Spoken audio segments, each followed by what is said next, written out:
Всем здравствуйте и самый искренний привет. Сейчас будет очень интересное видео, я надеюсь, для вас. Немножко хочу сделать, чтобы было хорошо мне видно. Надеюсь, вам хорошо слышно, мои дорогие. Дайте мне знать, или вам хорошо слышно. Здесь со мной две колоды, и сейчас вот что я сделаю. Я сейчас вам расскажу, какой секрет. Очень важный секрет на Таро, что можно делать и как понимать Таро вам для того, чтобы получить информацию, когда вы смотрите видео, или же, если у вас есть колода, вы можете это делать сами. Это эфир, и я от чистого сердца вас приглашаю. Эфир идет во время святочного гадания. И во время святочного гадания это самое лучшее время, когда можно чему-то научиться, когда можно изгонять негатив. И для этого можно пользоваться картами Таро.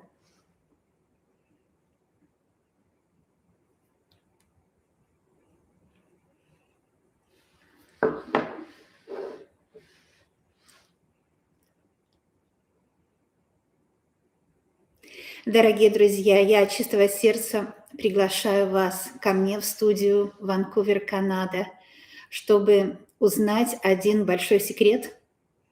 Ну и вообще всегда приглашаю вас по дружбе, потому что именно в дружбе, в лояльности заключается очень много.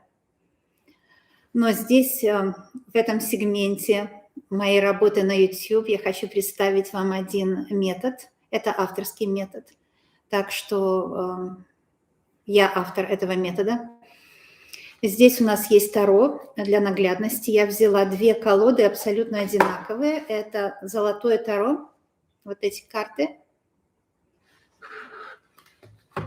И у меня здесь в этой коробочке точно такая же колода, но она не имеет золотого покрытия. Это две одинаковые колоды, одна с золотым покрытием, другая без. Если у вас есть свои карты Таро, вы можете их взять, чтобы наглядно у нас получится интересный разговор.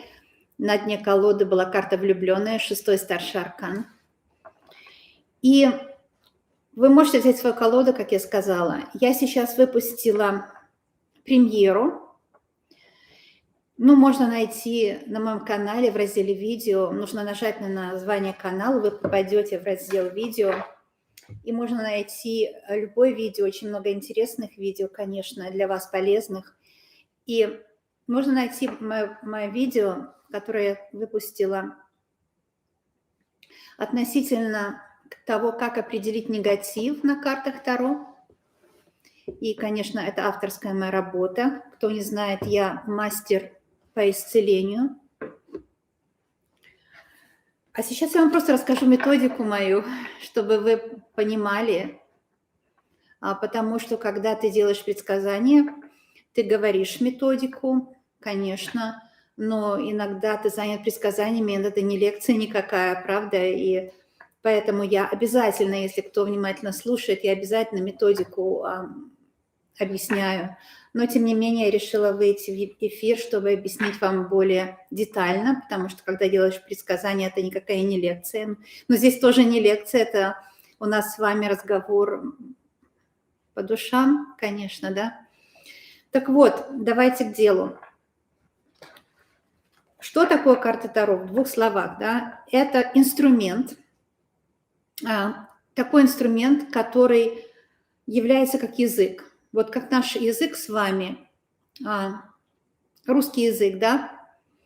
Ведь не все же люди, кто русский, говорит на русском, и mother tongue, то есть язык матери, не у всех, правда же, кто из Советского Союза, разные культуры, но говорят на русском. Точно так на английском, ну, еще один пример, более, наверное, такой простой для понимания. На английском языке говорят, ну, все сейчас в мире, даже в самых бедных странах, самых каких-то маленьких, если эта страна открыта к миру и идет общение с другим миром, и туда-сюда, путешествия и так далее, даже самые простые люди, не владея даже, может быть, какими-то высшими материями, они будут владеть немного английским.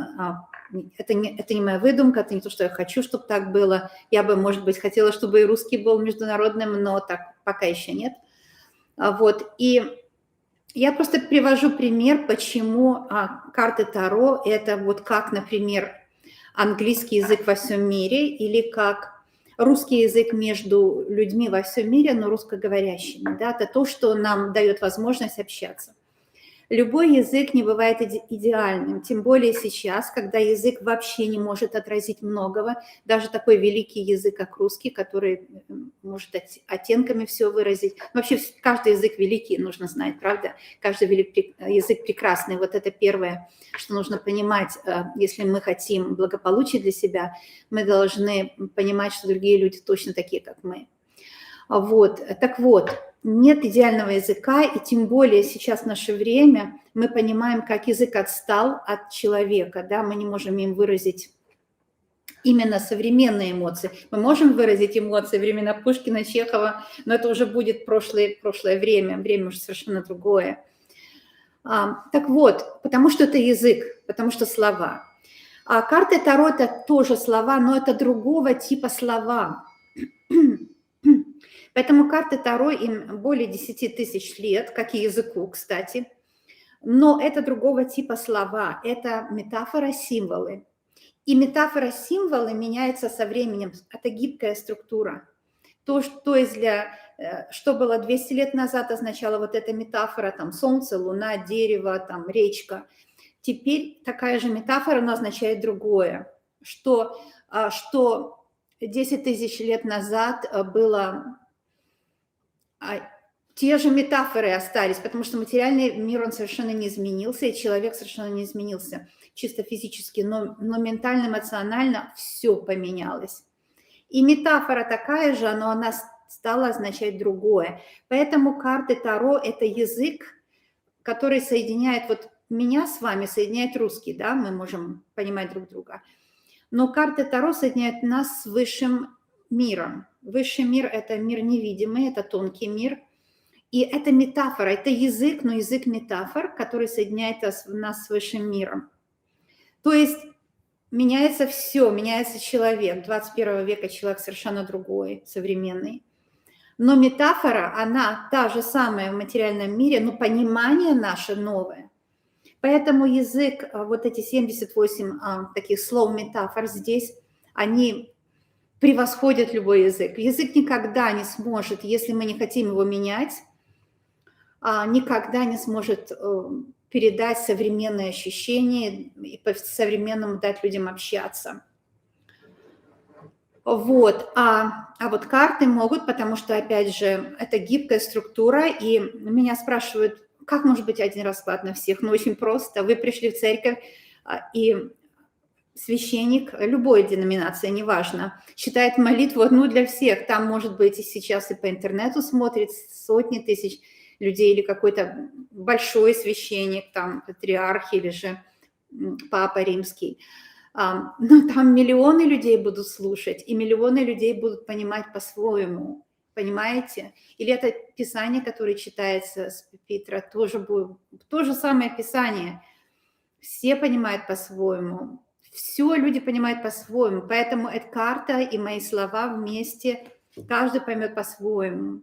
Если вы заказываете расклады, у меня нельзя заказать за деньги ничего. Если вы заказываете расклады, то же самое, мне говорят индивидуально, нет, то же самое будет. Кое-что нужно будет брать себе, кое-что отбрасывать за ненадобностью, и то же самое. Вот такая вещь, это скажу в начале, и теперь авторская методика, как определить негатив на картах. Очень простая методика, и мне все мои авторские методики, они приходят в откровении. То есть это не моя разработка только, а это то, что мне послал Дух. Так что я не беру никакой ownership. Я знаю точно, что мне открылось это, вообще у меня есть этот талант с детства. Мне просто приходит в духе. И мне в одно ухо приходит, в другое выходит. Вот такой водоворот. Так что с этого у меня с детства, это у меня дар. И я никогда не стараюсь что-то придумать. Я никогда не стараюсь ничего запомнить. У меня просто приходят идеи. Да, они не мои, я их не вынашиваю, они приходят ко мне. Но в любом случае авторское, потому что пришло к автору. Высшие силы мне доверили эту методику. Пришло к автору ко мне. Так вот, почему две колоды одинаковые? Это очень важно, потому что если вы берете, вы смотрите расклад, и вам говорят, вот у меня сегодня для вас 8 разных колод Таро, и из каждой колоды берется по одной-две карты, на мой взгляд, это вообще нонсенс полный, потому что тогда одна колода отменяет другую, и мы тогда говорим одной колоде, ну, то, что ты сказала, там вот эта карта, это вообще не важно, я сейчас в другой колоде посмотрю. Если системы разные, например, я беру Таро, Ленорман, Кипер, 3 разные системы, это совсем другие дела. Это как 3 разных высшие силы пришли и вам говорят, да, из их системы нужно понимать. Почему я беру часто расклады, когда у меня 2 расклада, я беру Таро и Ленорман. Вот по этому принципу. Потому что если я возьму 2 разные колоды Таро, это будет неуважение к Таро. Если я беру 2 колоды Таро, вы заметили, и говорю, выбери себе левый или правый, это всегда одинаковые колоды. У меня много одинаковых колод. Потому что тогда вот это как 2 двойника. И здесь я не обращаюсь к разным системам, а к одной. Любая современная система – это Rider-Waite система. То есть это то, что сделал Артур Уэйт, был такой эзотерик в начале 20 века. И любые современные Таро, они навеяны именно этим, поэтому вот когда вы смотрите на карту в любом современном Таро, такое чувство, что, помните, как знатоки, вот я недавно пересмотрела, там, когда какую-то картину хотели украсть из музея, то они нарисовали сверху другую. Ну, вы знаете, есть вообще такое, эти нехорошие люди такое делают. Вот, то есть сверху одна картина, а внутри там будет очень большой автор, другая картина. Когда мы смотрим современное Таро, всегда нужно так подходить к вопросу. Вот это нарисованное сверху на Rider-Waite. Только тогда вы Таро будете понимать. То есть нужно знать Rider-Waite, которую я преподаю в уроках. Кстати, уроки – это единственное, что я вам предлагаю, если вам это надо. Я никому не предлагаю особенно, если вам это надо. У меня можно заказать только уроки, а расклады я делаю только общие, и деньги я не беру ни за гадания, ни за ритуалы. Ну а поскольку уроки – это моя авторская опять разработка, методика, поэтому у меня они идут за небольшую плату. И это можно узнать у меня на сайте kolenatarot.com. Я знаю, что тарот не говорится, кто там сейчас опять начнет, оно пишется так у меня, Колена-Тарот, одно слово говорится, просто Таро, да. Некоторые говорят Таро, некоторые говорят Таро, так и так можно.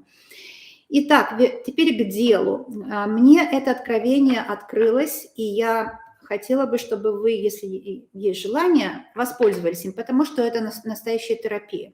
Я спрашивала у высших сил очень долго. Мне нужна терапия. Я всегда, когда к высшим силам обращаюсь, я прошу. Для моих слушателей, у меня много слушателей, мне нужна терапия. Я хочу, чтобы развеялся миф базарного гадания. Да? Я хочу, чтобы развеялся по всему свету этот миф. Чтобы пришел ветер перемен и убрал этот жуткий миф, эту стигму базарного гадания, да? Каркающего гадания.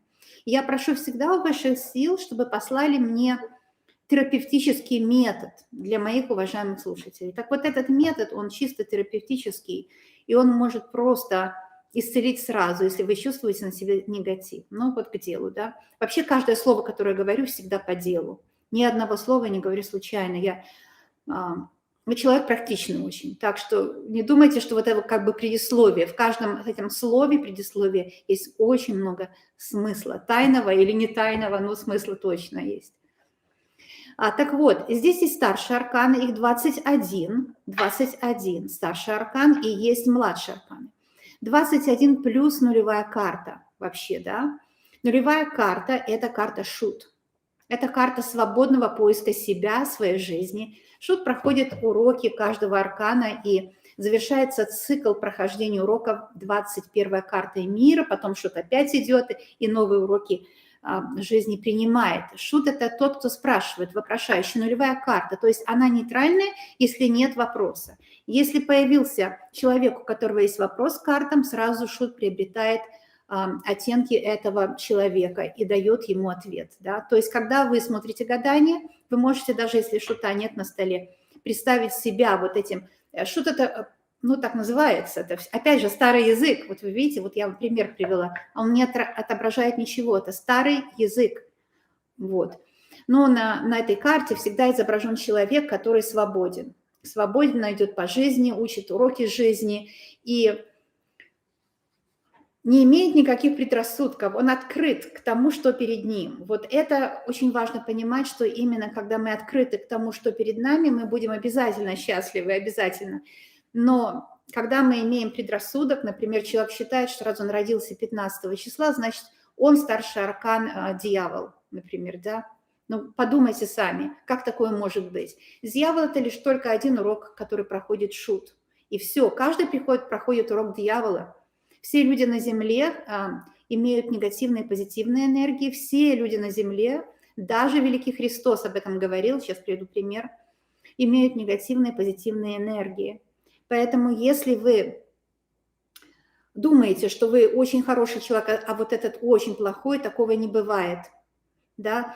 Когда Христос объяснял людям, там была, ну, естественно, женщина, да, грешница, но это пример, это привели, опять же, апостолы, вот, и ее хотели побить камнями. И очень простое выражение: кто не без греха, пусть бросит первый камень. Мы привыкли, что нам только говорят, как нужно, из трибуны, проповедники, но вообще Христос пришел к простым людям, он говорил притчами, а не каким-то scholars, у которых паспорт от Бога. У нас у всех паспорт от Бога, потому что мы люди, и мы все можем думать на эту тему. Христос сказал: пусть тот, кто без греха, полностью безгрешен, как ангел, пусть бросит камень. Но дальше что случилось? Нужно читать между строк и посмотреть действия. Он стал рисовать что-то на земле, как бы дал людям подумать время. Если бы он думал, что он без греха, если бы он думал: я сын Божий, я без греха, он бы бросил камень. Но он начал что-то чертить на земле, дал людям подумать, что даже он, Христос, тоже имеет в себе и злость, как он изгонял, например, людей из этих торговцев из храма. И, может, по какой-то другой причине он злился, когда был голоден, когда был раздражен, когда люди его не понимали. Мало ли, но он человек. Так что и он имел грехи. Это странный концепт для многих, но я очень люблю Христа, и я понимаю, по-своему, каждый человек имеет право на это, да, тем более я в церкви 30 лет проработала, кто не знает, так что я люблю это, я размышляла на это все, ну, об этом всю свою жизнь. Так вот в чем дело там, да, нет такого, что вы привязаны к одному аркану, потому что вы родились, ну, раз люди некоторые просто очень-очень самодовольны, думают, ну, 3 марта я родилась, значит, я императрица. А вот ты 15 апреля, значит, ты дьявол. Но это очень-очень ущербное мышление. Человек проходит все 21 аркан в течение одного цикла жизни. Цикл жизни примерно 7 лет. Потом повторяет, все, по-новому все видит. Так вот, сказав это все, 21 старший аркан. 21 старший аркан – это все архангелы. Даже дьявол – это архангел. Ну, допустим, падший, но тоже архангел, да? И когда нам нужно сильное исцеление, когда на нас негативно влияют люди очень серьезно, очень злые люди, недобрые, непорядочные, они делают поступки против вас, какие-то очень, очень плохие поступки, они вас подставляют, обманывают, наговаривают на вас, очерняют вас. Ну, когда люди очень плохие, делают это осознанно. Вообще, на самом деле, психическое здоровье – это, ну, радуйся жизни. Поэтому, если кто-то осознанно делает зло, у него ментальная болезнь, да, вот черный вот такой вот человек, который посылает другим зло, он психически больной всегда, да, но тем не менее он посылает, он может испортить вашу репутацию, он может очернить вас совершенно незаслуженно. Так вот, тогда выступает вам на помощь старшие арканы. И это архангелы. Они сразу убирают этот негатив. Каждый по-своему. Каждый по-своему. Поэтому, когда выходит старший аркан дьявол, он посылает такой бумеранг таким людям, что мало не покажется. Когда выходит старший аркан умеренность, он посылает вам очищение и фокус на себе, чтобы вы защищены были. Теперь, бывают моменты в жизни, когда старшие арканы в любом случае укрепляют вашу ауру, но негатив к вам не пристает никак. И давайте пару слов об этом. Когда к вам негатив вообще не может пристать никак. Вы, наверное, думаете, что такого не бывает, такое бывает, и очень даже часто у осознанных людей это постоянно. Ну вот если, например, вы подумаете о каком-то, может, вам это близкая тема, как пример, какой-то в пустыне живет отшельник, да?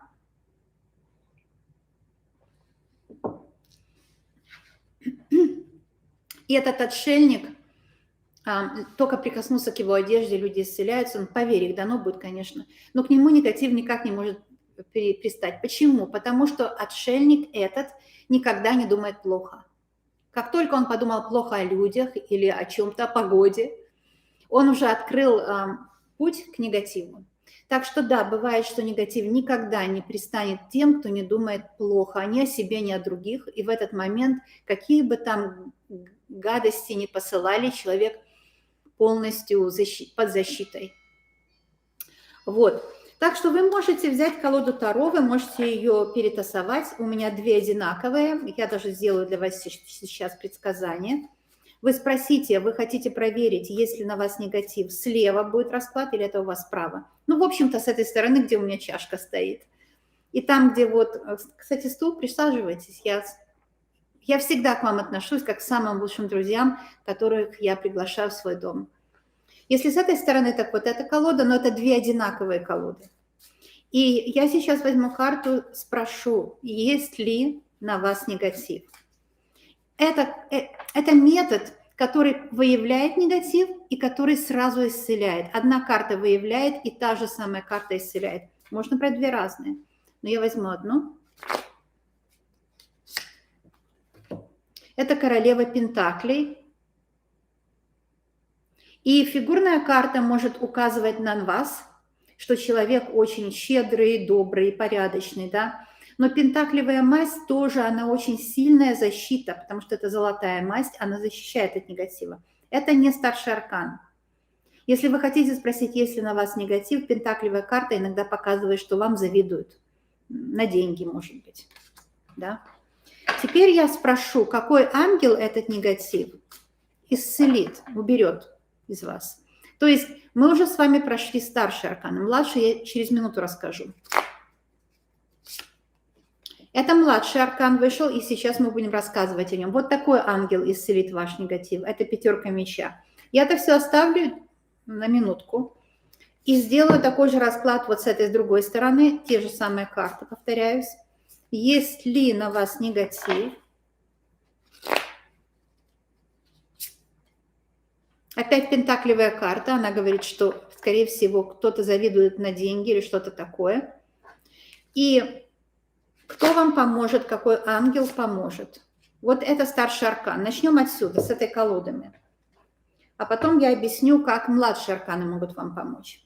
Итак, старший аркан. Если вы видите здесь аркан трона, это и есть император. Посмотрите. Император, четвертый старший аркан. Вот такой ангел, это архангел-воин, воин-защитник, который вас защитит.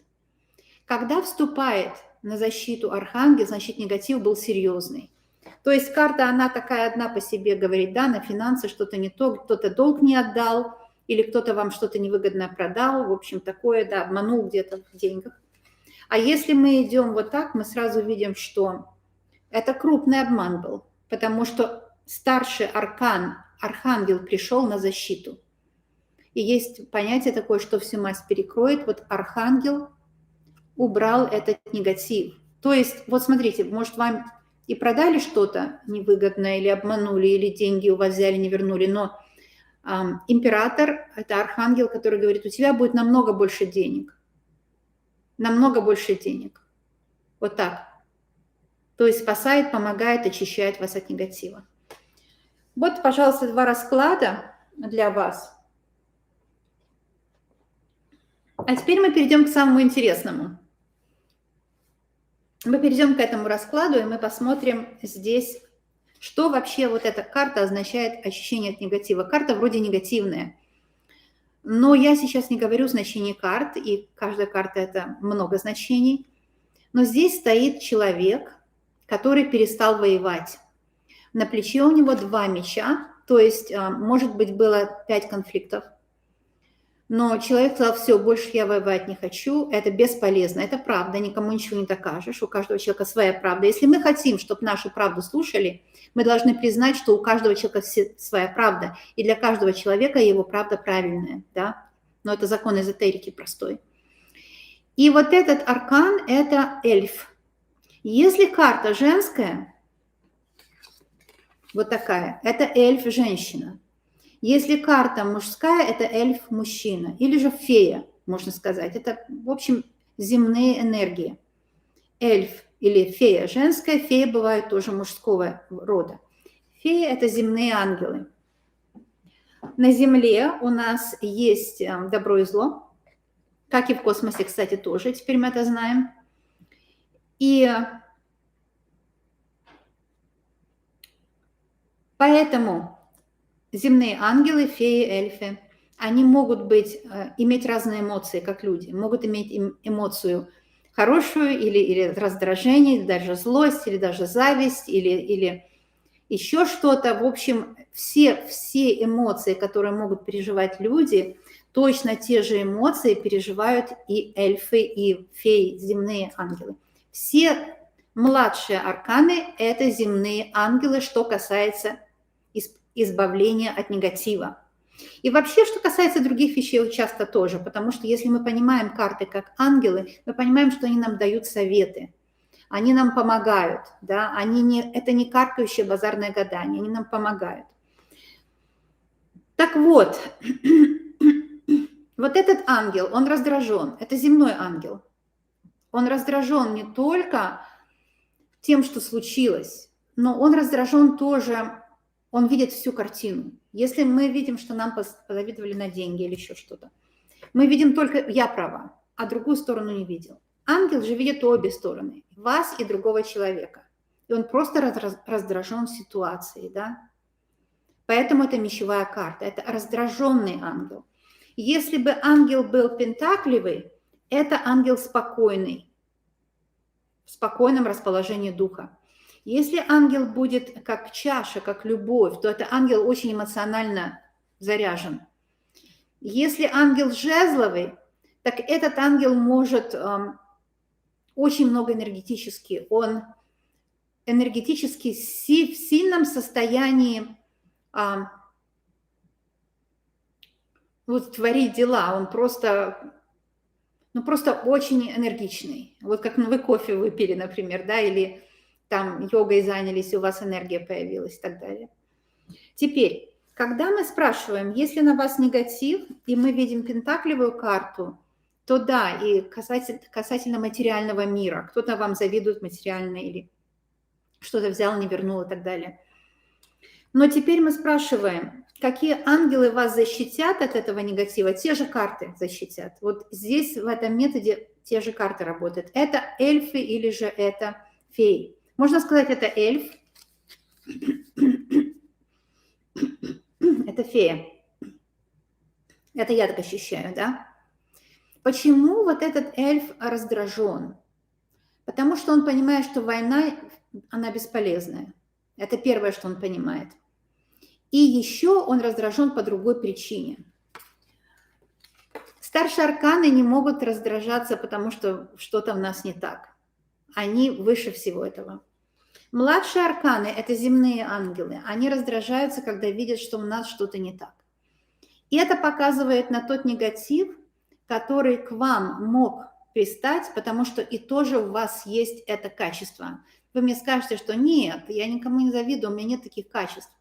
Но если вы на земле и у вас бьется сердце, вы можете почувствовать свой пульс, значит, вы подсознательно иногда тоже либо критично относитесь к другим, даже не осознавая этого, потому что у нас у всех есть критическое мышление, это наш лобный мозг, но кортекс.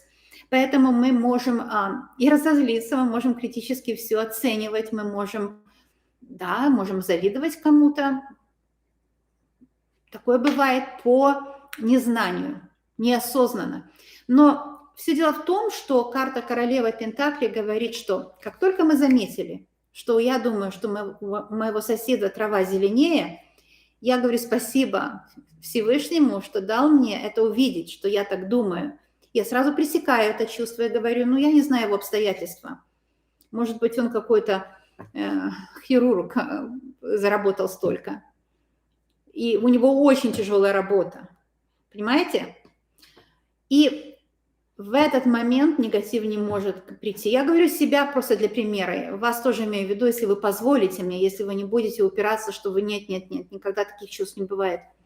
Так вот, как только мы заметили, что этой женщине столько же лет, как мне, почему-то она выглядит лучше, чем я. Жалко, что я так хорошо не выгляжу. Вы себя не ловили на такой мысли? Но если вы себя не ловили на такой мысли, значит, вы лучше Христа, а лучше Христа на людей нет на свете. Если мы себя словили на такой мысли, мы говорим, стоп, у нее может быть другая генетика, она, может быть, сделала уколы красоты, может, она вообще сделала круговую подтяжку, может, она себе сделала вот вокруг глаз, вот это обрезала всю лишнюю кожу. Это. Может, она делала йогу, может, она не ела на ночь. Все, нет зависти. И тогда вы свободны, теперь негатив не может пристать. Но если мы заметили за собой эту реакцию на кого-то, я как пример привела, и мы ничего с этим не сделали, не сказали себе, стоп, я здесь завидую, стоп, я здесь раздражена, что мой муж не сделал так, как я его просила. Ну, а что он раб, что ли, подневольный, он должен сделать так, как я просила? Если мы продолжаем раздражаться, но он же не сделал так, как я просила, он опять сделал ту же самую ошибку.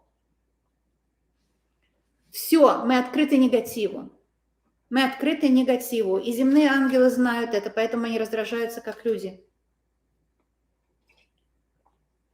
Но если мы знаем, что как Христос, как ты, все люди, они подвержены всем эмоциям, и плохим, и хорошим, если мы заметили за собой какую-то такую эмоцию, сказали, что я делаю?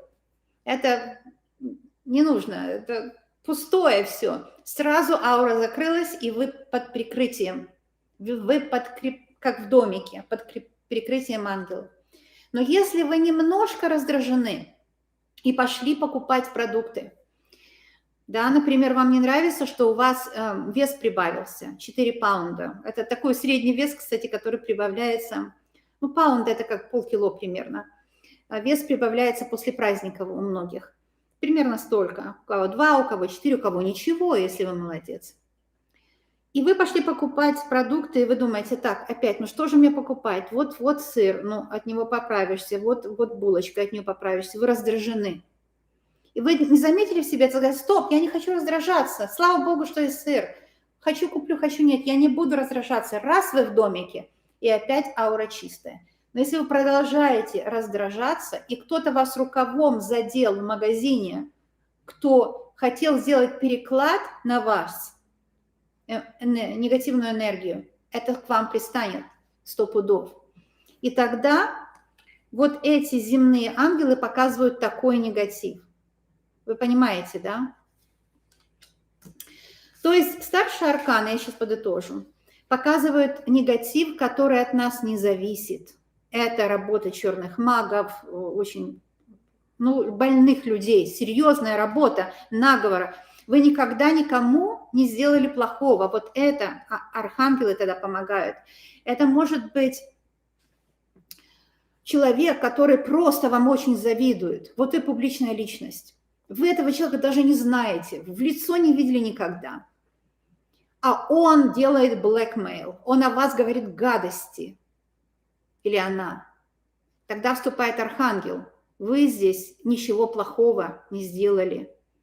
Здесь архангелы заступаются за вас, и этому человеку не просто будет обратка, он сдохнет Я говорю это серьезно, потому что это самое плохое, что может быть. Но в магазине, кто тронул вас рукой, это тоже очень плохо, потому что вы же не будете такого делать людям, правда? Но, как гомеопат скажу, потому что подобное притягивает подобное, если вы в этот момент раздражены мелочью, поэтому эльфы, феи – это мелкие такие энергии Земли. Вы раздражены мелочью, вы не желаете никому такого плохого, вы специально не делаете blackmail, вы ни на кого не нападаете, а вы просто раздражены другой мелочью. И будет вот такой человечек немножко нездоровой психики, который ищет, он знает, он видит у вас в глазах, что вы раздражены. И он специально вас тронет рукавом и сделает переклад. Тогда вступают земные ангелы, потому что архангелы этого даже не занимаются этим. У них есть дела поважнее. Когда вступают ангелы, ангелы – это все младшие арканы, все. И они, земные ангелы, да, и они вас защищают, потому что это вы, к сожалению, притянули сами, потому что у вас был открыт канал. Негативный внутри тоже был негатив, и по этому каналу слился чужой негатив. Иногда бывает даже неосознанный чужой негатив сливается. Вы встретились с кем-то глазами, вы раздражены, и тот человек раздражен, и он вам слил негатив. Называется сглаз. Вот когда мы находимся в состоянии самосглаза, тогда сглаз чужого человека может, конечно, перейти, переклад, и тогда младшие арканы – это земные все ангелы, которые вас спасают. Вот такая, дорогие мои, моя методика. И еще хочу сказать, что вы это можете делать сами. Не только диагностика, только диагностика – это абсолютно неправильно, а тоже исцеление. Например, вы берете колоду, вы перемешиваете ее, и вы говорите себе: я хотела бы узнать, есть ли на мне негатив. Вы говорите, да, вы. Мне это вы, да. И та карта, которая выйдет, она покажет негатив, а вторая карта исцелит. Вот, пожалуйста, первая карта показывает, есть ли на вас негатив. Та же пятерка меча, не случайности не бывает, да. Да, негатив есть, потому что кто-то, именно на этой карте, она сценка здесь, сценка. А почему? Что за негатив? Все написано здесь. Потому что 5 человек участвовало, кто-то пострадал, на кого-то был наговор. Здесь кто-то отвернулся, кому-то плохо, кто-то не знает, чью взять сторону, вашу или другого. И вы либо были вовлечены в чужую войну, либо сами были частью ей. Но кто-то из-за вас обиделся. Где-то вы сыграли сознательно и несознательно какую-то роль в жизни какого-то человека и несознательно сделали кому-то больно. И на вас тоже есть поэтому негатив. Теперь я возьму другую карту, которая показывает, как вас будут исцелять ангелы. Королева жезлов. Видите? Это такой эльф. Королева жезлов. Вы можете себе представить эльфов. Их можно представить легко, как, например, Lord of the Ring, Властелин кольца. Там очень классно, потому что это откровение было, конечно, автором. Они классно эльфов показали. Можете представить себе. Там есть очень красивая артистка. Я забыла, как ее зовут. Очень забыла, она мне очень сильно нравится. Она играет там одного из главных эльфов. Она такая мистическая вся, да. Вот. Представить себе можно эту или какого-то эльфа.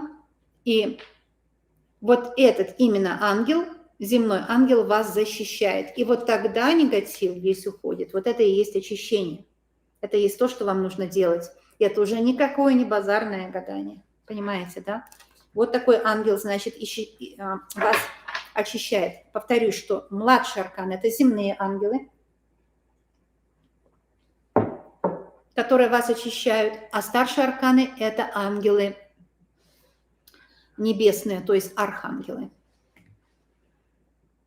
Пользуйтесь, мои дорогие, себе на удовольствие. Пишите, пожалуйста, комментарии, если еще непонятно. И я обязательно сделаю еще тогда видео, объясню. Я не отвечаю словами на комментарии, потому что не ответишь в 2 словах. Я делаю обычно видеоответы, вот как здесь. Ответила, потому что такие были вопросы. Что это у меня за метод? У меня много методов, это один из моих методов. Да? Люблю вас, обожаю, желаю вам счастья, медвежьи обнимашки вам всем из медвежьей лесной страны. Кто не знает, я Лена, Ванкувер, Канада, и я с удовольствием для вас работаю. А также в моей компании, я надеюсь, вы проводите достойно досуг, а это дорогого стоит, кстати. Достойно проводить досуг, да? Поэтому будем видеться. Если кто-то из вас задержался, благодарю, если вы ставили лайк, благодарю, если вы делитесь видео с друзьями моими видео, благодарю, если вы послали донат. Никто не должен посылать никакой донат вообще, но если вы послали, я от сердца благодарю. Донат можно сделать или у меня на сайте, или через YouTube-канал. Переход на сайт есть под каждым моим видео, но вы ничего не должны такого делать. Еще раз повторяюсь. И спасибо за добрые слова в мой адрес. Я сделала премьеру, и на премьере я сделала добро, потому что ощущение от негатива, и на премьере кто-то написал, что непонятно, но это не был урок. Но поэтому я решила сделать видео, где я объясняю очень детально это. Так что, не для того человека, а для всех, чтобы вы понимали это, если вам это интересно. А теперь я хотела бы у вас спросить, есть ли у вас вопросы ко мне, как к человеку, что ли, потому что мы же все тоже состоим из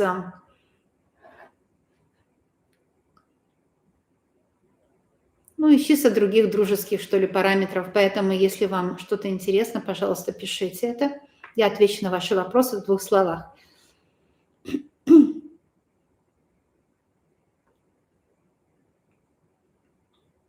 Хорошо ли меня слышно, скажите? Я не знаю, как там микрофон приладить, так что...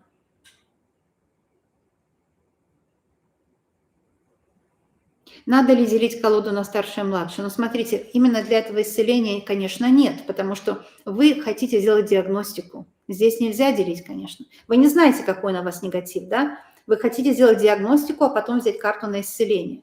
Вы не знаете, какой ангел. Вы не можете приказать ангелу: окей, я разделила колоду, а теперь ангела...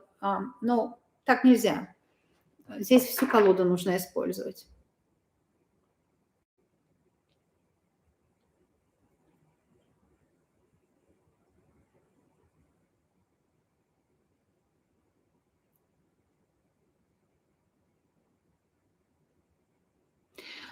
Человек мной манипулирует, и никакой защиты нет. Защита обязательно есть. Защита есть, но бывает, человек живет в параллельной реальности. Это бывает очень часто. У меня обучаться нужно начинать с Таро, если вас Таро интересует. Но у меня тоже есть Ленорман, Сибила, Симбалон, другие уроки.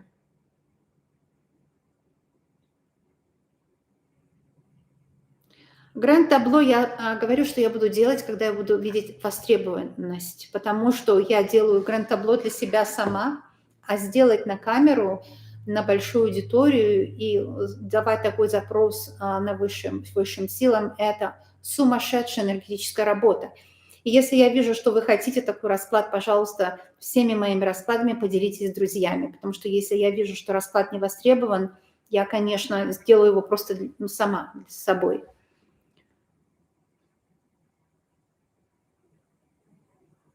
После чистки возвращаться негатив. Нет, тот же самый не может, но может другой пристать, конечно. Как я только что объяснила, при каких случаях негатив может пристать, но тот же самый нет, вернуться не может. Как можно найти на сайт, чтобы записаться на занятия? Ну, на занятия нужно приобрести.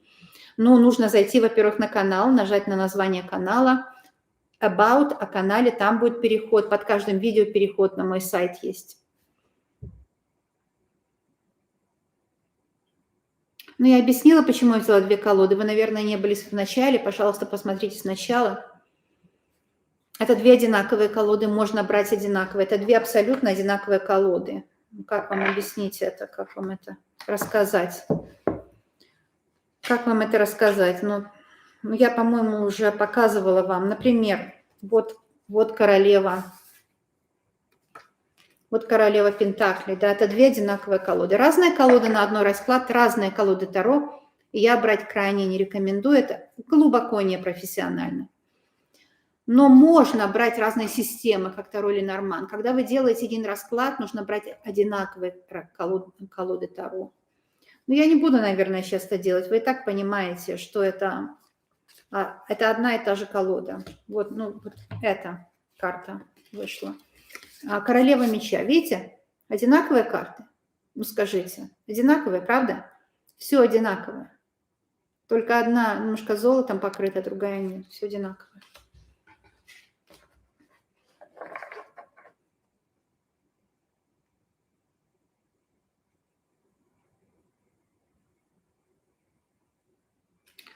Если человек при встрече говорит, что негативные заговоры на сглаз или порчу, как это не ловить? Ну, смотрите, та же система, я сейчас вам объясню. Тот, кто вам говорит, что негативная порча на вас навел, этот человек, видимо, учился у какого-то колдуна. Колдун ему сказал главное условие колдовства черного, да, что нужно сказать, вот там у тебя под крыльцом. И тогда человек испугается. Все, что делает колдун, он использует такую энергию страх. Он вас запугал. Да?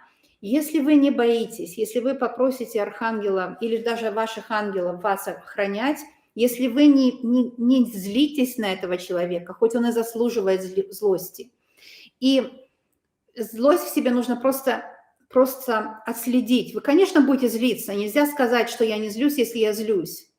Нельзя сказать. Нужно просто отследить и сказать, так, все, я сейчас злиться не хочу. И все, вы в домике.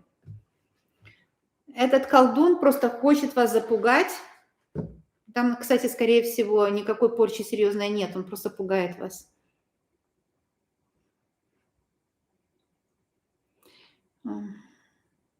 Вызывают на ссору. Если человек вызывает на ссору, он хочет вам что-то доказать, у него не все в порядке в голове, ему нужна помощь психиатра или же другая помощь. Так что зачем вам это надо?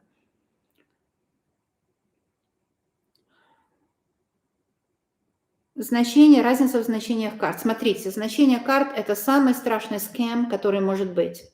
Да? Самый страшный скэм – это значение карт. Карта не может означать то, чего на карте нет. Она не может означать что-то другое. Вот эта карта не может означать что-то другое. Все есть на карте. Здесь масса метафор, которые... Метафора – это как вначале было слово в Библии, да? Все есть на карте. То, чего на карте нет, это не является значением этой карты. Это все скэм, это все абсурд. Кто-то хочет вам навязать что-то. Если молодой человек проклинает, причем живет за счет того, кто проклинает. Ну, смотрите, если вы уже осознали, что кто-то живет за ваш счет, следующий шаг сделайте. Не дайте этому человеку вами пользоваться. Изгоните его из своей жизни. Пытается дотронуться. Вот видите, раньше как, например, продавец домов у нас здесь в Канаде, это самая такая профессия, сейчас очень спорная, но это не профессия даже.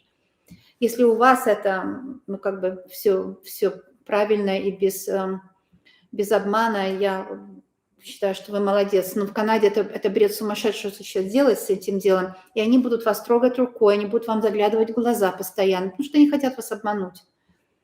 Вот. Тот, кто хочет дотронуться до вас, он хочет чего-то от вас. Да. И теперь мы уже знаем, что даже судебные дела открывают. В некоторых странах, вот если мужчина, например, за талию раньше мог взять. Да, я вот помню, когда я была молодая, такой был патронайзинг женщинам. Он вас за талию берет, он дотрагивается до вас. Этим он показывает свое превосходство. Теперь это уже считается насилие над женщиной. Понимаете? А раньше это было как бы, ну, ничего страшного. Вот для него ничего страшного, а ты себя чувствуешь слабым каким-то. Он до меня дотрагивается, еще он хочет от меня. Или же еще как-то, да. То есть нет, теперь вот лучшее время, неприкосновенность личности, это то, что астрологи давно уже говорят об этом. Усыпляет внимание своими негативными разговорами, настраивает других, обладает сильной негативной энергией. Как защититься? Хорошо, смотрите, как защититься. Я не буду ваше имя произносить, вы знаете, я ваш комментарий прочла. Может быть, не хотите этого, не хочу вас обидеть. Усыпляет внимание своими негативными разговорами, настраивает других, обладает сильно негативной энергией. Значит, здесь нужно вот так сделать. Если вы вот это вот осознали, это уже значит, что вы его испугались, этого человека, да? Как защититься, это просто знать, что есть ангелы, архангелы, попросить ангелов помочь вам, да, ваших ангелов, архангелов, и не бояться этого человека, с ним не общаться, на физическом уровне, уходить от этого общения. Пусть даже это будет мама, пусть это даже будет любимый человек, просто вы его любите, он вас нет. И это больная любовь. То есть вам нужно попросить ангелов, архангелов на защиту. Земные ангелы защитят только тогда, когда у вас у самой не будет к этому человеку претензий. Это очень трудно сделать.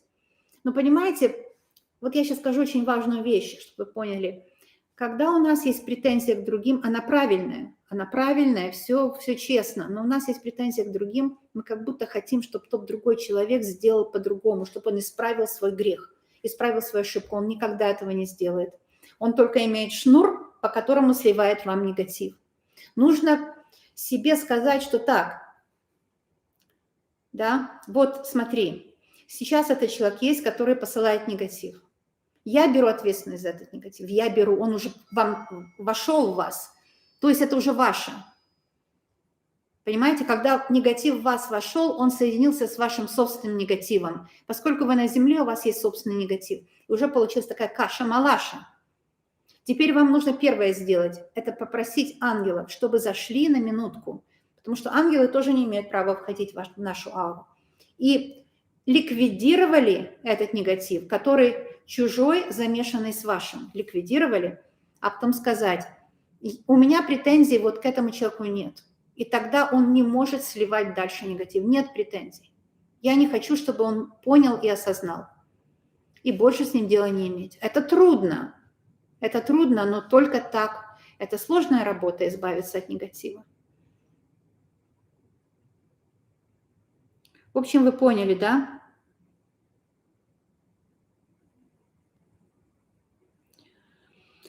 Вот так, мои дорогие, я надеюсь, я вам была полезна сегодня.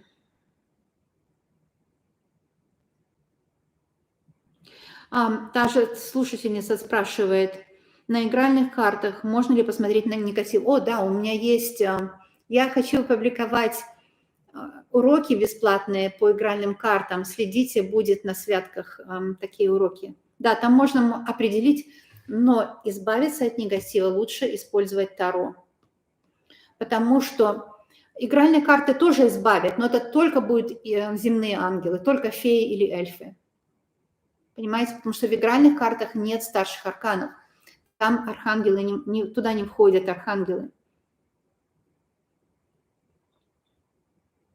Ну, пожалуй, больше я не знаю, какие есть такие вопросы, которые я могла бы ответить.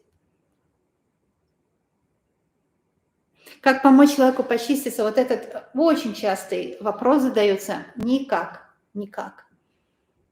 Потому что заказать у кого-то чистку, если вы не участвуете в этой чистке, это ничего не даст. Почистить кого-то вообще. Кто мы такие, что мы думаем, что на нем негатив? Кто мы такие, что мы думаем, что мы лучше его? Я не советую никогда этого делать. Почистить можно только себя, а за других можно молиться.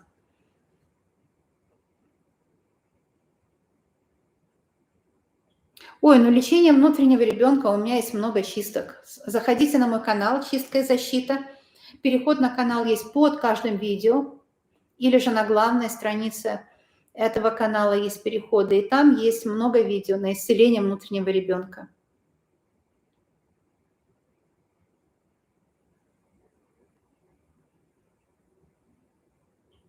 Навязчивость со стороны мужчины.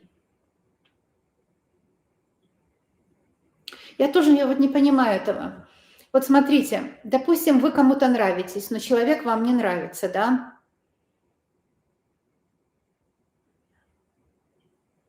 Ну что?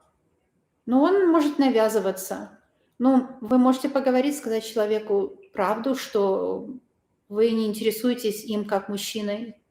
Ну, как-то легко сказать. Или же просто уйти. Понимаете, тут такое дело.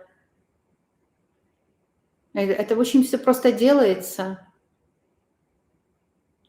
Обучаться, я уже сказала, та система, которая вам больше нравится. Ленорман, говорят, проще некоторые люди, но я считаю, нет. Если правильно считать, любая система требует того, чтобы вы серьезно занимались и очень хотели этого. Делали это не для денег, а потому что вам очень нравится. Спасибо, Светлана посоветовала мои чистки, спасибо. Все мои чистки в общем доступе. Вам только нужно в начале чистки сказать свое имя, и чистка будет активирована для вас.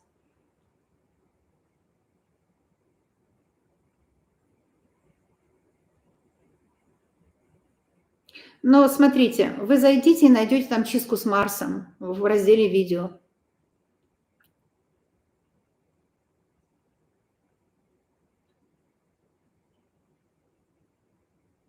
Где ваша елочка? Меня уже не раз спрашивают.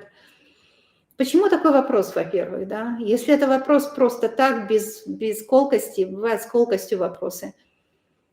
Но у нас камин, и возле камина поставили елку. Мы не могли зажигать камин, но у нас в этом году суровая зима, и зажгли пару раз камин, и елка высохла, мы ее убрали.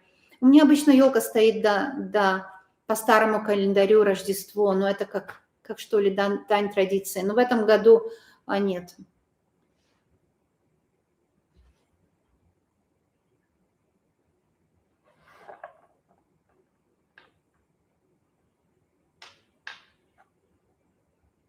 Не нужно влюбляться в мужчину очень быстро, нужно дать человеку себя проявить, нужно... Отношения это очень серьезная инвестиция, это не эмоции никакие. Нужно человека раньше узнать полностью, а потом постепенно к нему привыкать. Спасибо, Владислава, огромное за ваше спонсорство.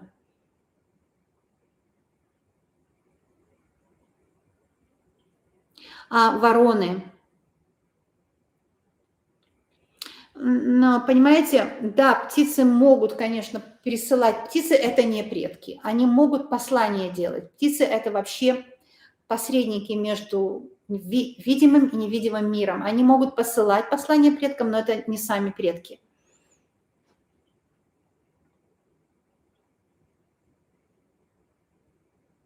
О, да, Таро Ленорман. Кто-то написал, что у меня приобрел Таро Ленорман. Эта система, я очень советую с нее начинать, кстати, потому что там я даю информацию по Таро, по Ленорман и по Сибили, и это очень хорошее начало. Да. Можно ли снять негатив с себя? Но я объяснила, как. Если у вас есть колода Таро, делайте. Вот я все рассказала, я не могу повторять все время одно и то же. Потом посмотрите сначала. Или просто мои чистки смотрите. Очиститься от чувств к мужчине? Конечно, можно. У меня есть чистка «Женитьба на себе».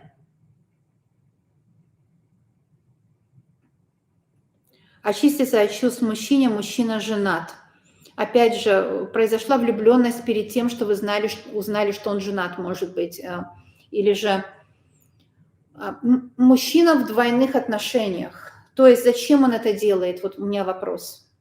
Нужен ли вам такой человек, который сейчас кого-то другого, ну пусть даже не обманывает, пусть там даже нет чувств, но в любом случае немножко обманывает, да? Зачем вам человек, который сейчас обманывает кого-то? Он потом и вас обманет.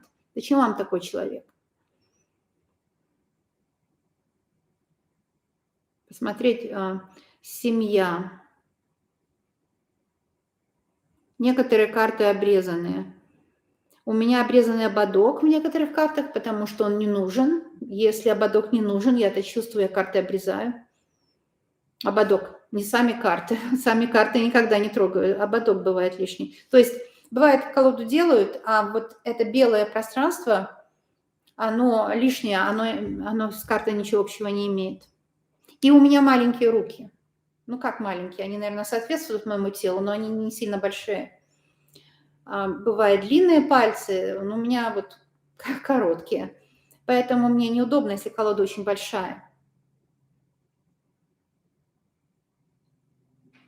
Когда вы видите одинаковое количество часов, нужно определить, что это за цифра. По западной нумерологии нужно все цифры сложить, по восточной каждая цифра что-то означает, и у меня есть видео об этом уже. Большое видео никто не смотрит, где я вам даю такие секреты, делюсь, так что смотрите, и вы поймете, что вам хотят сказать высшие силы. Когда видишь ворон, как будто они преследуют. Понимаете, вороны часто преследуют, потому что вы их зацепили чем-то, да? Ну, например, вы большой человек, ну, высокий, или человек, ворона же меньше нас, и там у нее где-то маленькие, или она возбуждена, или там где-то орел, вот, она вас воспринимает как threat, как опасность, да? Не обращайте на это внимания особого, потому что вороны ничего плохого людям не сделают. Ну да, они могут атаковать, особенно весной, если вы будете идти, например, под деревом, где у нее маленькие. Вороны очень сильные птицы и очень мудрые птицы, и у них сильно развито критическое мышление. Мы же им не вредим, но им кажется. Вот они, но это опять же вот это, у них характер такой. Так люди иногда, им никто не вредит, а им кажется, что им вредят, и они атакуют. То же самое. Это характер, у вороны такой характер. Не воспринимайте это как негативная энергия, это не так.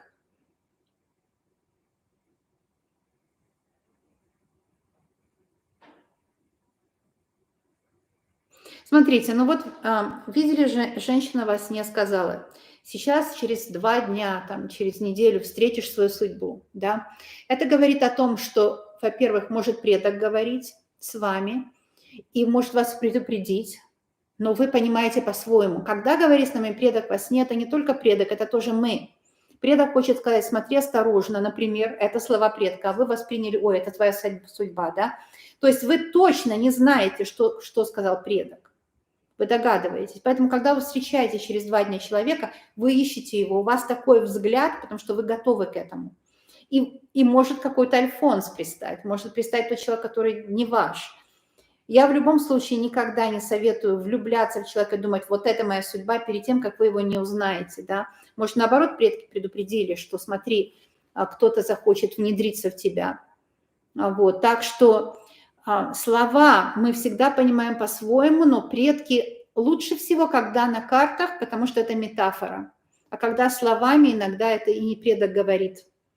Иногда так бывает. То есть во сне может быть совсем не предок, а наоборот злой дух. Понимаете, любой может быть во сне. Здесь предок никогда не даст совет вот такой, как вы написали. Я очень сомневаюсь, что это был ваш предок. Потому что я родолог, я встречаюсь вообще, я постоянно делаю расклады на предков, и я приглашаю ваших предков в ваше пространство, я общаюсь с ушедшими предками. И я знаю, что предок такое не скажет. Предок никогда не посоветует вылавливать того человека, на кого вы посмотрите, он уже знает, что вы готовы, да, к этому. И говорить, что он твоя судьба, чтобы вы влюблялись перед тем, как вы его узнаете. Никакой предок этого не сделает, потому что это evil, это зло. Нельзя влюбляться в человека, потому что вот вы решили, что вам было такое послание, вот через 2 дня встретишь там судьбу. В это время может сатана быть. А влюбляться нельзя никогда, не зная во что. Никогда. Нужно узнать человека и иметь холодные эмоции, холодное сердце, пока вы четко его не узнаете. И не поймете, ваш человек или нет.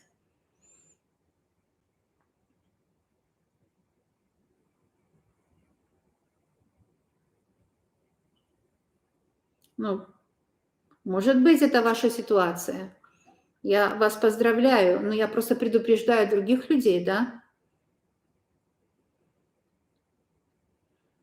Может быть, это, наоборот, сделает вас свободной, что вы можете отыскать в толпе человека, ну, в толпе некрасивое слово, среди других людей.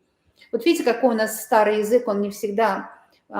Если мы в себе вот это замечаем, что мы сказали что-то как клише, ну, теперь другой язык нельзя так говорить, среди других, отыскали глазами своего человека, то есть вы были открыты для отношений, как часто мы не открыты, и вы нашли своего человека. Это тоже может быть. Но в любом случае сразу влюбляться предки никогда не посоветуют.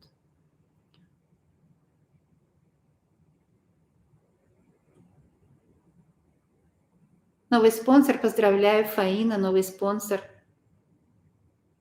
Как предупреждают ангелы, какие знаки могут показать? Есть ангелы земные, можно посмотреть сначала, там я об этом говорю, и небесные.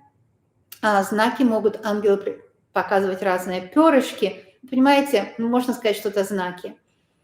Но это такое милое выражение. Чаще всего мыслями, чувствами передают, потому что ангел, он невидимый, мы можем его чувствовать, да? Поэтому часто мы чувствуем мысли. Ну, ко мне приходят ангельские постоянно идет вот этот разговор, да? То есть вы можете что-то чувствовать или думать, вы знаете точно, что это не ваши мысли. Они ангельские. Мы знаем когда-то так.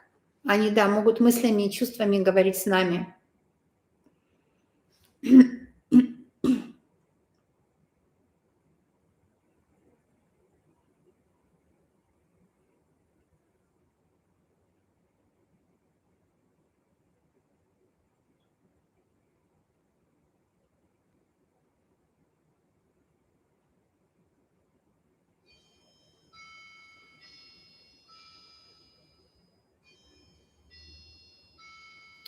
Мой сын ушел из семьи.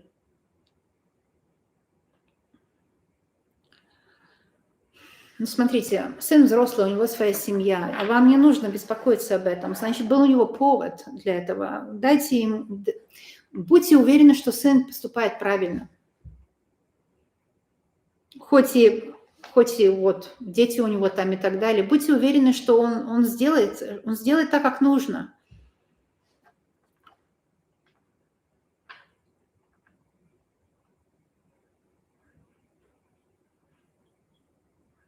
Если сделали вам какую-то порчу на работе, сделайте мой ритуал, и все у вас будет хорошо. Не волнуйтесь об этом.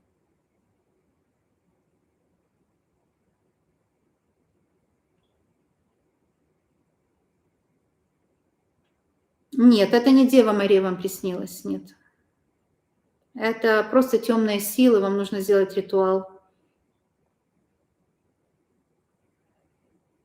Ну, смотрите, кто такое пишет мне? Если пара прикасается друг к другу, они сливают на друг друга негатив. Вы вообще не поняли то, что я говорила. Пара – это совсем другое. Совсем другое.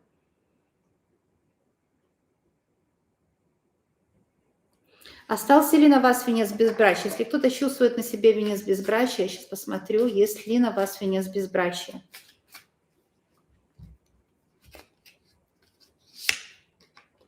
Нет, вы свободны, вы полностью свободны. Никакого венца безбрачия на вас нет. Вы сейчас можете найти себе пару. Сейчас очень хорошее время найти пару, видите? Карта шут.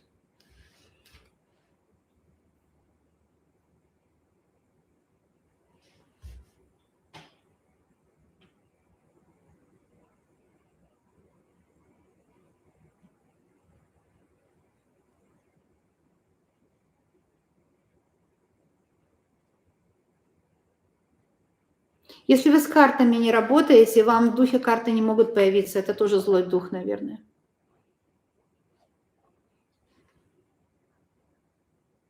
Да, свекровь делает рассорки, это классика, это хрестоматия, да. Вот, но она же по незнанию, понимаете. Те мамочки, которые воспитывают агрессивных мужчин в тех странах, вы знаете, о каких идет речь, которые потом же...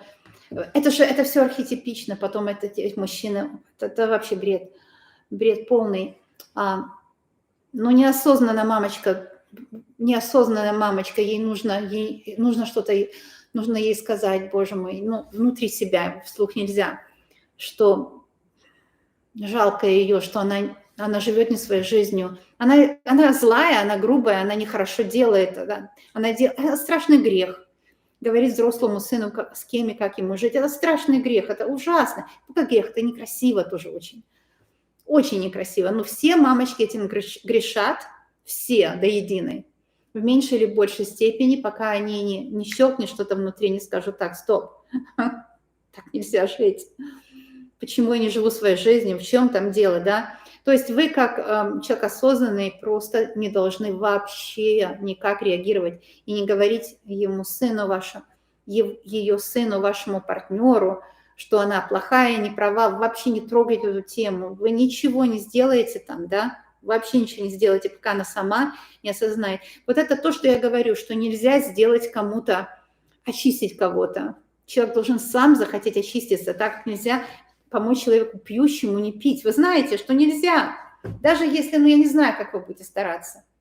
Единственное, может, денег дадите, чтобы он где-то в клинику. Но и так, если он не захочет, тоже не нужны им ваши деньги. Но кто-то подкидывает мертвых пищи, как вы думаете? Это злой человек, который хочет вас запугать. Если вы не боитесь, этот негатив не придет. Если вы вот испугались этой мертвой птички, все, нужно чиститься. Вот у меня бесплатные чистки. Не бойтесь, такие люди больные на всю голову.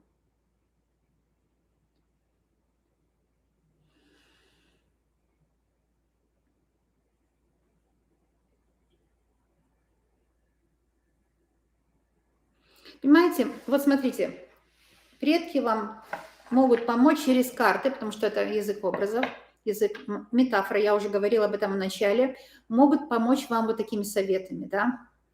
Регрессивную терапию никому не советую, это дело очень опасное. Вы не знаете, куда вы идете, в какой вас могут втянуть в что-то очень темное. Никому не советую. И потом оттуда можно не выйти. Не моя тема, извините. Только через карты можно. Это очень терапевтично, и это очень ненасильственно через карты. Светлана, спонсор, благодарю вас за спонсорство. Приятно очень.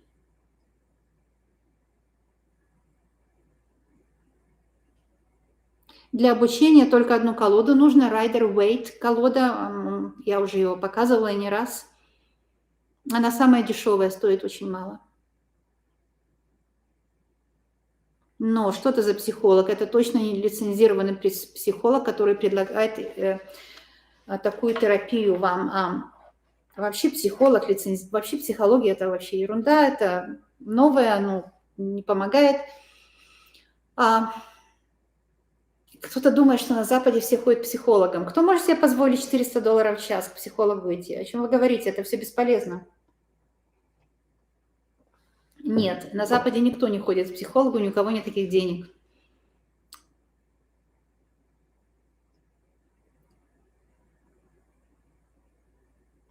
А на переезд у меня есть расклады, дорогие. Смотрите свой знак зодиака и в каком месяце вы хотите переехать. И по знаку зодиака, у меня есть для всех знаков зодиака специальный канал. Это на судьбу гадания.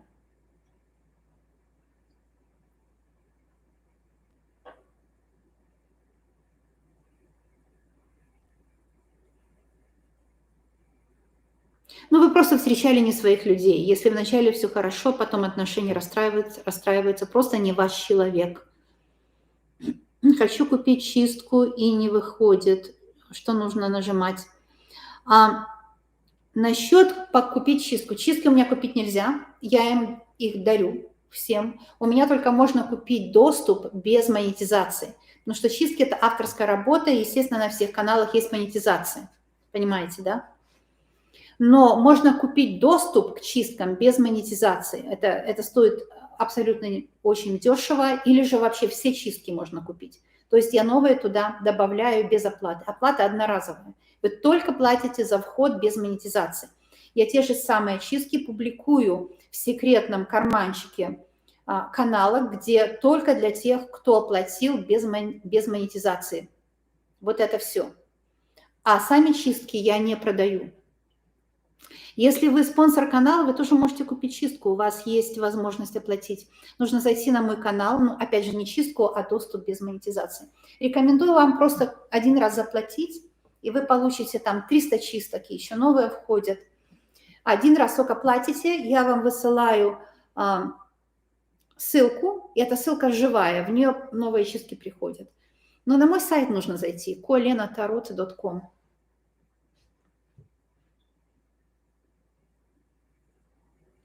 Майя, спонсор, огромное спасибо. Ипотеку, квартиру, конечно, можно. Там нужно смотреть, дорогие мои, будьте аккуратны с этой ипотекой. Что это за банк вам дает ипотеку, да, и где вы живете.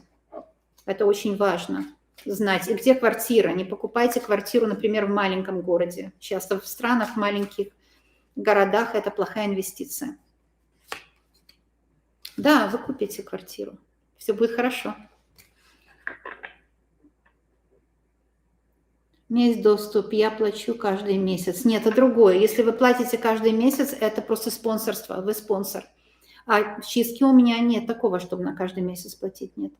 Или, может быть, вы спонсор на канале чистки, это совсем другое тоже. Это YouTube-канал, да?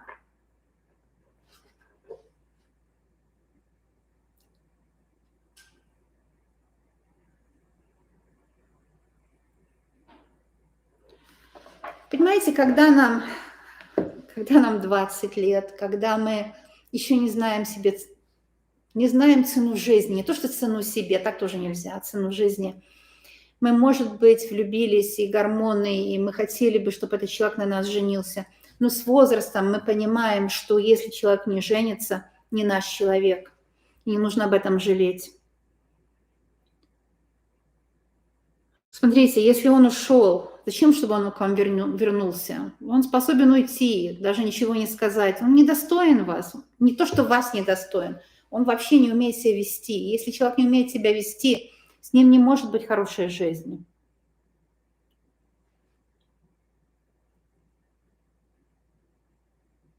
Если человек не может, канал на судьбу, целый канал держу для этого, и по знакам зодиака много советов даю. Но вы занимаетесь не своим делом, или живете не с теми людьми, или не в том месте, в котором вам лучше было бы жить. Вы не дерево, вы можете переехать.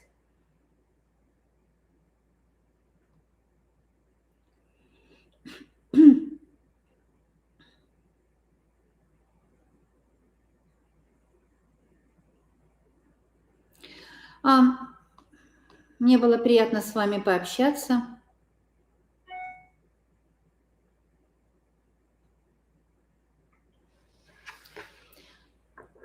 Поеду ли я еще в Германию?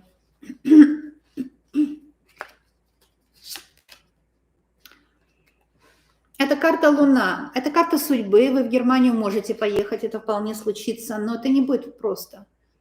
Здесь нужно будет пройти какие-то эмоциональные потрясения вам. Это не будет просто. Встречаюсь с мужчиной, но интересен кому-то еще. Я очищаю его с вашими чистками мир да любовь, но он постоянно находит новый негатив. Как быть?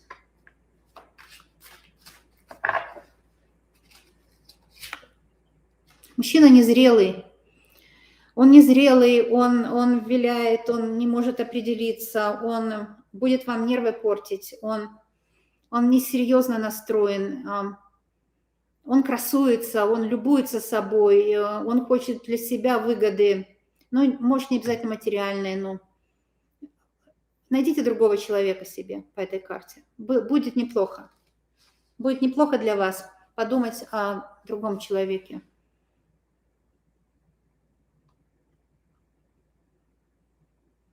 Как перестать ревновать? Ругаемся с мужчиной из-за этого, будем ли мы вместе? Как перестать ревновать? Я понимаю так, что вы ревнуете. Смотрите, ревность, да, она бывает разная. Она бывает правильная и неправильная ревность. Ревность правильная, когда вы сильно много вложили в человека, вы хотите с ним быть, и он действительно, не постоянно, у него еще есть, но он обманывает. Это правильная ревность, но здесь тоже в этой ревности долго нельзя быть. Нужно осознать, окей, этот человек заставляет меня ревновать, значит, он недостоин приличных отношений, которые я ему предлагаю. А бывает неправильная ревность. Это эмоциональная боль из прошлого. Вот бывает и та или другая, да, и то, и другое плохо. Еще сейчас есть 3 человека из 7 миллиардов, которых вы не будете ревновать, которые не будут вас держать вот в том ощущении, что вы должны его ревновать, которым можно будет доверять. 3 человека, самое меньшее. Зачем вам нужен человек, который заставляет вас ревновать себя? Нельзя себя так обижать. Не обижайте себя.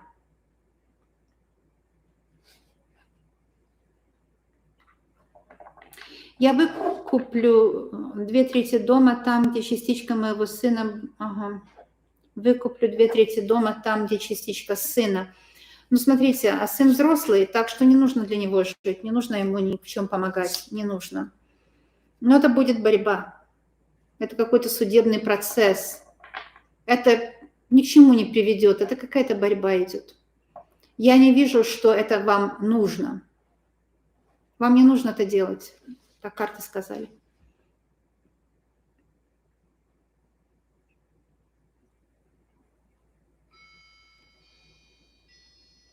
Пожалуйста. Пробовала уходить, вступила в другие отношения, но ненадолго и снова с этим сошлись. Он сам вышел на связь. Ваши расклады говорят, мы по судьбе. Понимаете, иногда расклад говорит что-то, может, расклад говорит по судьбе другой человек.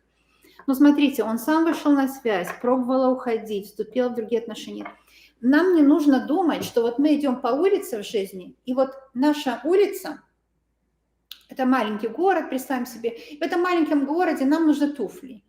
И в этом городе только 2 обувных магазина. Нужно себе представить, как вы в Нью-Йорке или вы в Москве. И сколько там обувных магазинов? Вы пробуете, и в каждом обувном магазине тысячи пар обуви. Вот вы пробовали уходить, не получилось, он опять вышел на связь, но с ним тоже уже не получилось. Оставьте, выбросите жизнь, она кончается в какой-то момент, она короткая, тем более, когда мы ищем пару, это, наверное, вы молоды еще, да? Вот, это тоже уходит, приходят зрелые года. Вам нельзя время терять. Ищите себе другие туфли.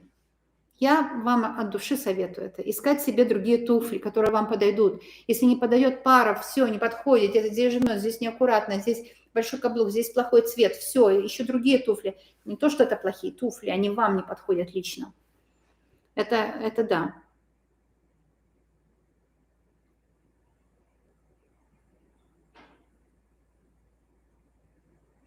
Смотрите, ругаемся, и теплота в отношениях есть. Но это вы себя уговариваете, да? Нельзя цепляться ни за кого, нельзя ни за кого цепляться. Но часто бывает, что женщина от мужчины, к сожалению, зависит экономически. Но другой вопрос совсем. Спасибо, Лилия, спонсор, огромное спасибо. Спасибо вам за ваше спонсорство. Вы уж не обижайтесь, что я говорю спасибо спонсорам. Эти люди делают возможным нашу встречу. Потому что это не то, что я хочу заработать. Ни в коем случае здесь обо мне не идет речь. Потому что если бы YouTube-платформа, это тысячи людей работают, бедных, как мы с вами по всему миру. Если они не получат зарплату, не будет этой платформы, мы не сможем с вами встретиться. Я не о себе говорю. Я в деньгах не нуждаюсь, слава богу, я не о себе говорю. Это просто очень приличные люди, у кого есть на чашечку кофе, ну, может, мне не нужен кофе. Для того человека где-то какой-то стране, который вот делает нас с вами, соединяет. Я вот за это, я вообще в таком восторге, что моя работа, наша дружба еще и кому-то кладет хлеб на стол. Вообще это потрясающе. Мы получаем с вами дружбу, любовь, нам приятно с друг другом. Вы проводите досуг в компании вот такого человека, как я, который старается для вас. И плюс еще вы ничего не платите, но потому что мы общаемся, где-то какой-то человек получает зарплату, это потрясающе. Очень плохой человек, который думает по-другому. Очень плохие люди есть, которые думают по-другому. Так, а может карту взять, оставаться ли в отношениях или уходить?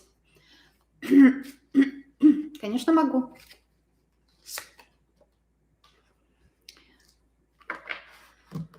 Вот эта карта, это рыцарь на белом коне. Можно оставаться, но не воспринимайте слишком серьезно эти отношения.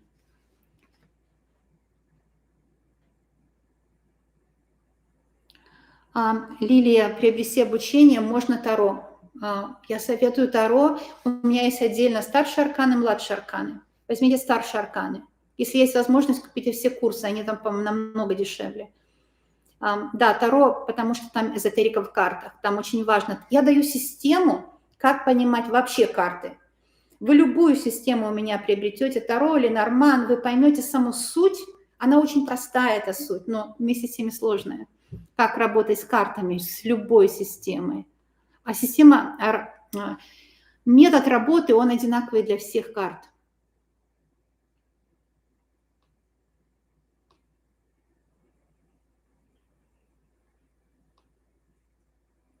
Спасибо, Татьяна.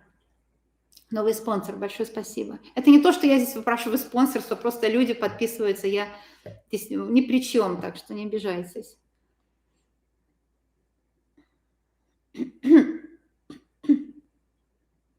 Лилия, хочу приобрести у вас обучение. Подскажите, с чего начать? Ну, как я уже сказала, с чего хотите? Вот хотите Ленорман? Приобретайте Ленорман, потому что метод один и тот же для всех систем. Метод прочтения карт один и тот же. Просто разные карты, а метод тот же. Естественно, здесь будет другая эзотерика, но метод сам тот же.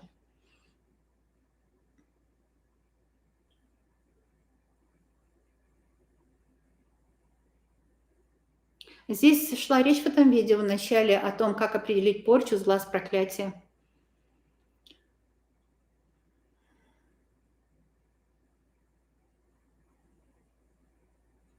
Я уже...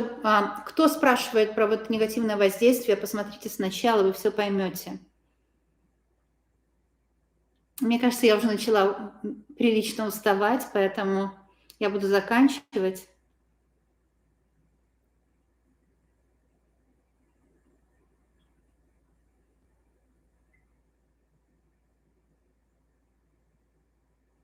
Я буду заканчивать, и смотрите сначала, там будет информация касательно того, как определить негатив с картами Таро и как его убрать.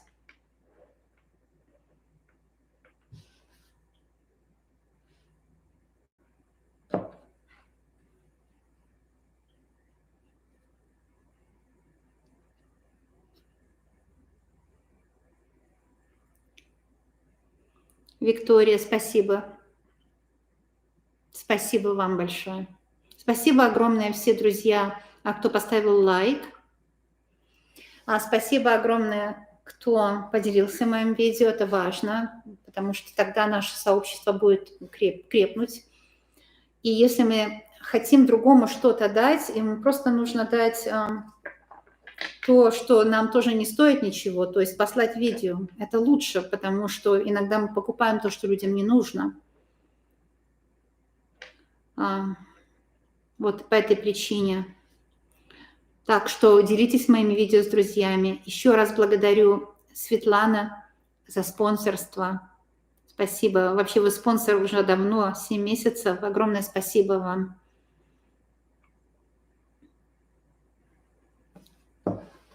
Спасибо, спонсор, подождите.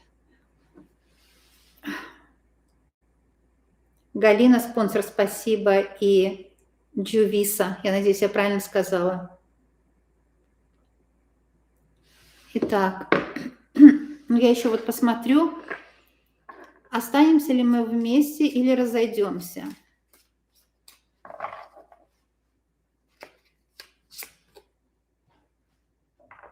Вам нужно пересмотреть свои отношения, обнулить их и начинать с нуля. В принципе, я не вижу здесь развода.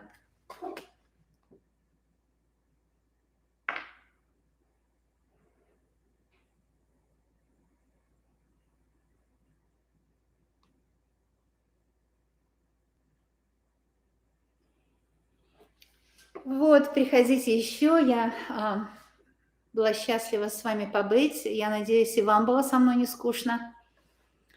Я надеюсь, что вы делаетесь крепче на моих видео, что вы проводите время с пользой для себя любимых, отдыхаете, потому что если вы отдыхаете на моих видео, вы, наверное, этого не знаете, но это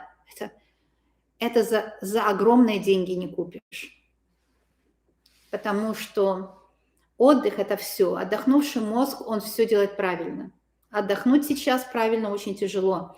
Так что хорошо, если вы отдыхаете на моих видео. Итак, можно ли получить ответ, пауза или конец? Ну, мне нужно уходить. Не то, что мне нужно уходить, я просто устала. Пауза или конец? Это девятка. 9 – это по нумерологии такой номер, когда что-то завершается. И что-то нужно оставить за этими шторами. То есть конец какого-то периода, я бы сказала, в ваших отношениях, но сами отношения не приходят еще к концу. Там еще нужно будет продолжение какое-то, да?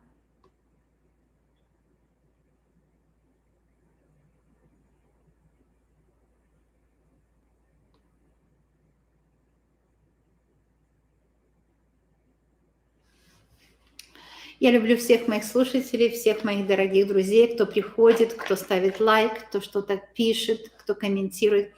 И, комментируют обычно одни и те же люди, поэтому комментируйте, пожалуйста, новые люди. Можно открыть себе почту, она называется, я не знаю, ли Яндекс тоже поможет, но почта называется Gmail, она ничего не стоит, и тогда вы сможете комментировать. Это интересно просто, когда вы тоже пишете что-то. Это получается сообщение, да, так что открывайте себе такую почту, вы сможете писать.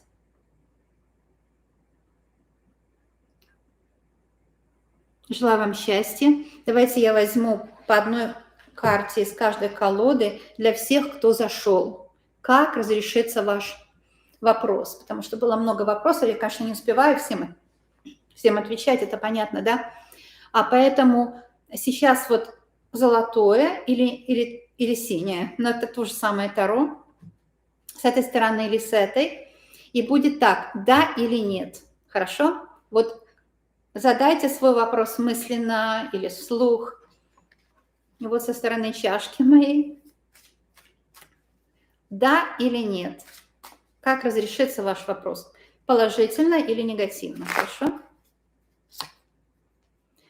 Вот, ваш вопрос разрешится положительно. То есть вы отвечаете вы получаете ответ «да». Теперь я беру синие колоды, вот здесь. Задайте свой вопрос. Как разрешится то, о чем вы волнуетесь? Я читала все записи. Я просто не могу, конечно, ответить на всех. Ну а здесь вот карты ответят за меня, да или нет. Медленно, но уверенно. Это старший аркан, это хорошо, но не сразу. Это будет положительно, но должно пройти какое-то время, много воды должно утечь. Много вам придется еще поразмыслить над этим, и много чего придется сделать. Но обдумать нужно вначале, потом делать. Это медленнее результат, но более стабильный. Всех люблю, обожаю, всем желаю счастья. Приходите еще. Пока-пока, мои дорогие. Пока-пока.